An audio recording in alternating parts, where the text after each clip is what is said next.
gündəlik alış-veriş zamanı beynimizin etdiyi 3 səhv. Beynimiz marketdə olarkən ilk olaraq qablaşdırmaya aldanır.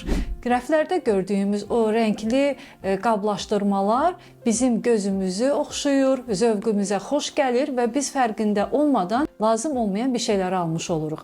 Bunlar manipulyasiyadır.